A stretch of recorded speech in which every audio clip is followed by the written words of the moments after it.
പശ്ചിമേഷ്യയിലെ യുദ്ധം മറ്റൊരു തലത്തിലേക്ക് കടക്കുകയാണ്. ലോകത്തെ ഏറ്റവും പ്രധാനപ്പെട്ട എണ്ണ വ്യാപാര പാതയായിട്ടുള്ള ഹോർമൂസ് കടലിടുക്കിന്റെ നിയന്ത്രണത്തിൽ ഇറാന് പൂർണ്ണ പിന്തുണ പ്രഖ്യാപിച്ച് റഷ്യ രംഗത്തെത്തിയിരിക്കുന്നു.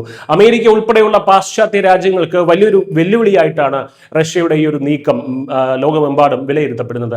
UN സുരക്ഷാ സമിതിയിലാണ് റഷ്യൻ അംബാസഡർ വാസലി നെബൻസിയ ഇറാനു വേണ്ടി ശക്തമായിട്ടുള്ള ഈ ഒരു വാദം മുന്നോട്ട് വെച്ചത്.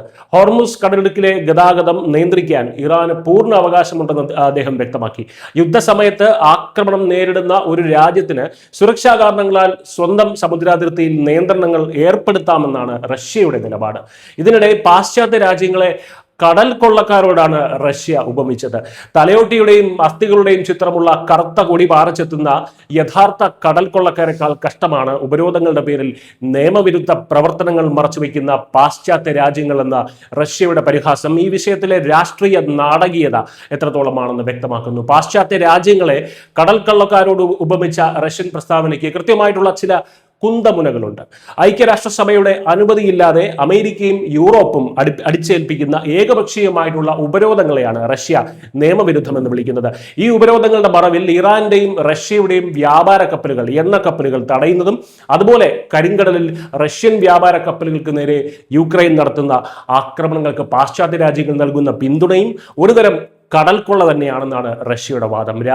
രാജ്യാന്തര നിയമങ്ങളുടെ പേര് പറഞ്ഞ് ശത്രു രാജ്യങ്ങളുടെ സ്വതന്ത്ര വ്യാപാരം തകർക്കുന്ന അമേരിക്കൻ യൂറോപ്യൻ നടപടികളിലെ ഇരട്ടത്താപ്പാണ് റഷ്യ ഇതിലൂടെ തുറന്നു കാട്ടുന്നത്.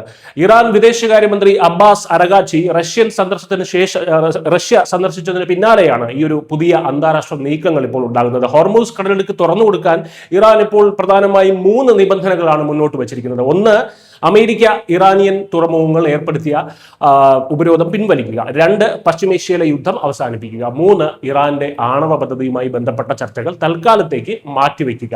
എന്നാൽ അമേരിക്കൻ പ്രസിഡന്റ് ഡൊണാൾഡ് ട്രംപും അദ്ദേഹത്തിന്റെ ദേശീയ സുരക്ഷാ സംഘവും ഇറാന്റെ ഈ വാഗ്ദാനങ്ങളെ കടുത്ത സംശയത്തോടെയാണ് നോക്കിക്കാണുന്നത്.